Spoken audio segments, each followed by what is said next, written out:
कीर्ति निधि पांडे जी, अब ऐसे में क्या अब समाजवादी पार्टी की रणनीति, कल आपने ओबीसी महासम्मेलन किया तो यहां पर हिंदू गौरव दिवस कल्याण जी के क्षेत्र में करती नजर आई, तो अब ऐसे में क्या अब आप ही के फॉर्मूले पर बीजेपी चलती नजर आ रही है, क्या ये कहें, और आपके लिए और बड़ी चुनौतियां खड़ी हो गई है? देखिए पूजा जी, Bharatiya Janata party, India alliance और जो आदरणीय राष्ट्रीय अध्यक्ष जी लगातार एक बात कर रहे हैं, पीडीए, पिछड़े, दलित और अल्पसंख्यक, हम एकजुट करके उनके साथ उनकी लड़ाई लड़ने का काम करेंगे। इससे भारतीय जनता पार्टी निश्चित रूप से कहीं न कहीं भयभीत और उसी का कांटे लगातार खोज रहे हैं।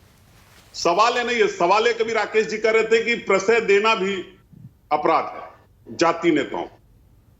राजभर जी को, निषाद जी को, अनुप्रिया पटेल जी को, ये सब एक एक जातियों के संगठन है जिसको प्रश्रय राकेश जी की पार्टी ने दिया है। इनको जवाब देना चाहिए। जिस राजभर साहब की आज ये बड़ी प्रशंसा कर रहे हैं, उसी राजभर साहब ने कहा था कि देश के नंबर 1 झूठे, देश के माननीय प्रधानमंत्री, देश के नंबर 2 झूठे, उत्तर प्रदेश के नंबर 1 झूठे माननीय योगी आदित्यनाथ जी। ये कहने वाले व्यक्ति भी इनको सिरोधार हैं, इसलिए सिरोधार हैं कि इन्होंने 5 साल से ज्यादा उत्तर प्रदेश में सरकार चलाई और 9 साल से ज्यादा देश में सरकार चला रहे। अब इनसे पिछड़े समाज के लोग, दलित समाज के लोग हिसाब मांग रहे हैं।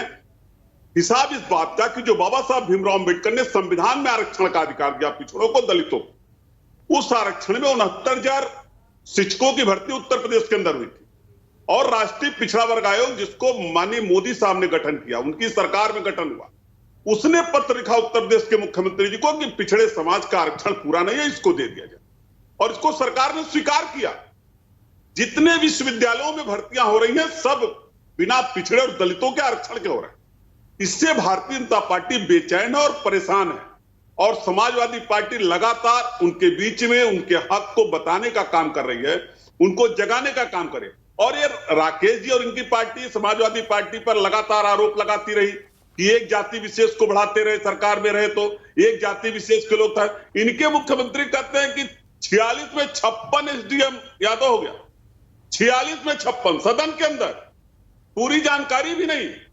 और मैं तो कहता हूं कि अगर आपको लगता है कि एक जाति, पिछड़ी जाति में 1 जाति, 2 जाति, 4 जाति के लोग हक ले लिए, तो जाति जनगणना कराइए और जाति जनगणना करा करके सबको सबका हक पूरा पूरा दे दिया जाए। क्यों जाति जनगणना से भारतीय जनता पार्टी पीछे हट रही है? समाजवादी पार्टी लगातार करिए, अगर सबका साथ सबका विकास चाहते हैं तो बिना जाति जनगणना कराए सबका साथ और सबका विकास नहीं होता। इसलिए भारतीय जनता पार्टी के कथनी और करनी में अंतर है। इसको ठीक है, मैं जवाब लेती हूँ। राकेश जी जवाब दीजिए। देखिए, 2 बातें हैं। एक तो हमारे आरएलडी के साथी रोहित जी ने किसानों को लेकर के कुछ बातें कही। मैं किसानों के संदर्भ में कुछ आंकड़े रख रहा हूं, आप चाहे तो इसकी तस्दीक विधिवत करके आप खारिज कर। इस देश के 11 करोड़ किसानों के खाते में 2.5 लाख करोड़ रुपए क्या प्रधानमंत्री किसान सम्मान निधि योजना से पहुंचे हैं, नहीं पहुंचे हैं, और पहुंचे हैं तो क्या किसानों की आर्थिक स्थिति उससे बेहतर हुई है, नहीं हुई है? पहली बात, आज देश के 17 करोड़ किसानों के खाते में 1.5 लाख करोड़ रुपए से ज्यादा की प्रधानमंत्री फसल बीमा योजना के समाधान के नाते जो राशि पहुंची है, क्या वो राशि से किसानों के घर में खुशहाली के दिए जले हैं या नहीं जले हैं? दूसरी, इस देश में किसानों की मिट्टी का परीक्षण पहली बार हुआ। इस देश में किसानों के लिए यूरिया की लग रही लाइनों पर 2022 में किसानों की आय दुगनी क्यों नहीं हुई? मैं मौका दूंगी कीर्ति जी, मौका दूंगी। आज स्प्रिंकलर सिंचाई का इतना सिंचित बढ़ता हुआ क्षेत्र, किसानों के लिए घोषणाओं का जिक्र करूंगा, पूरा बुलेटिन खत्म हो जाएगा, लेकिन किसानों के लिए प्रधानमंत्री नरेंद्र मोदी जी के नेतृत्व में किए गए कामों की फेहरिस्त खत्म नहीं होगी। उसके बावजूद मैं लौटूंगी एक बार, मैं एक